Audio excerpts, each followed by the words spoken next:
What signal is Japan sending to the world by downgrading China-Japan relations? This is Jersey News Commentary Channel.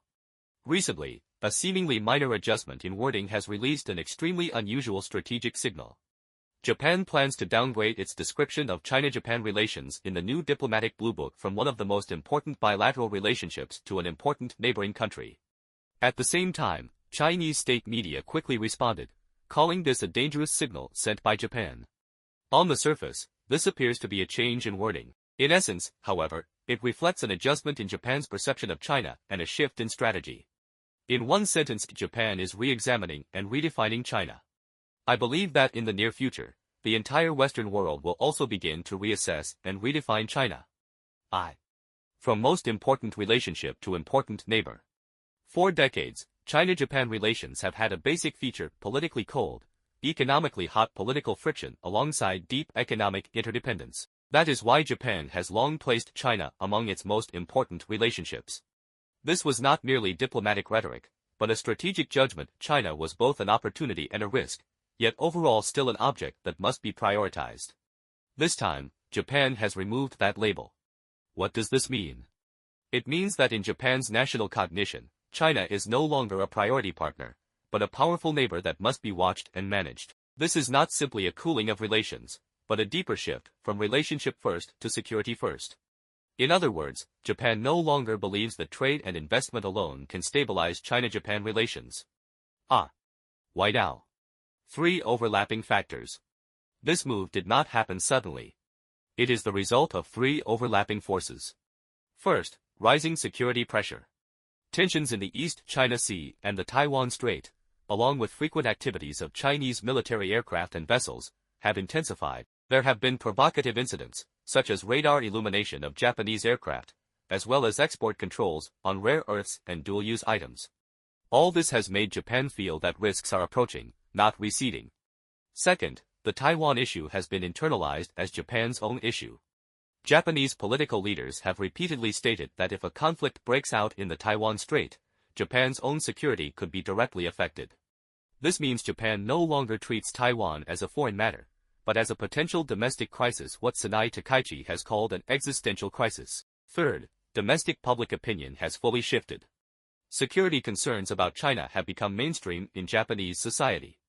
For example, some polls show that favorable views of China among Japanese people have dropped to below 10%. Under such circumstances, if the government continues to use the phrase most important relationship, it would be seen as detached from reality. Therefore, this adjustment represents a clear conclusion: Japan's perception of China has shifted from a complex partner to a high-risk neighbor. Why call it a dangerous signal? In response to Japan's downgrade, Chinese state media quickly labeled it a dangerous signal. This characterization is revealing. Where does the danger lie? Not in the wording itself, but in the trend behind it. First, it suggests that the political foundation of China-Japan relations is loosening. Second, it implies that Japan's future policies may become more hardline. Third, it indicates that the regional structure is undergoing a structural shift. More importantly, this shift is replicable. If Japan begins to downgrade its positioning toward China, what will other countries do? Europe? Southeast Asia? Even global supply chains? This is what truly concerns Beijing. A detail: emotions are spilling over. At this moment, a seemingly small but notable incident also occurred. Recently, a young member of Japan's military trespassed into a Chinese consulate in Japan to express protest against China's provocative stance, even carrying a short knife. This is not mainstream behavior, but it carries symbolic meaning. What does it indicate? It shows that tensions at the state level are beginning to spill over into society. When diplomatic language hardens and policy signals tighten, individual emotions can be amplified and radicalized. This kind of emotional spillover first appeared in China. China's wolf warrior diplomacy fueled rising anti-Japan sentiment among nationalist groups. In addition, recent knife attacks against Japanese children in places like Shenzhen triggered waves of public outrage. There have also been incidents such as Chinese individuals urinating at or vandalizing the Yasukuni shrine, which have provoked strong resentment among the Japanese public. Now, this emotional dynamic is also spilling over into Japan. All these are signs of further deterioration in China-Japan relations. Historically, many conflicts do not begin at the official level, but from the accumulation of social emotions. Therefore, these seemingly isolated incidents are in fact warnings. China-Japan relations are shifting from cold friction to emotional confrontation. B. What Japan is doing, not breaking ties, but reframing. It must be emphasized that this move does not mean Japan intends to break relations or overturn the table, especially since economic exchanges are still ongoing. What Japan is doing is a strategic realignment. Specifically, there are three layers of intent. First, to unify domestic understanding. It tells the public that China-Japan relations have changed and should no longer be judged by old logic. Second, to send signals externally. It signals to the United States, Taiwan, South Korea, and other partners that Japan is now firmly on the security-first side. Third, to prepare for future policies. This includes security policies, supply chain adjustments, and industrial de-risking. In other words, this is not the endpoint, but the starting point. Yo. Impact on China, East Asia, and the Taiwan Strait. What consequences will this bring? For China, political symbolism is weakened, economic cooperation faces greater uncertainty, and the external environment becomes more constrained. For East Asia, bloc formation will intensify.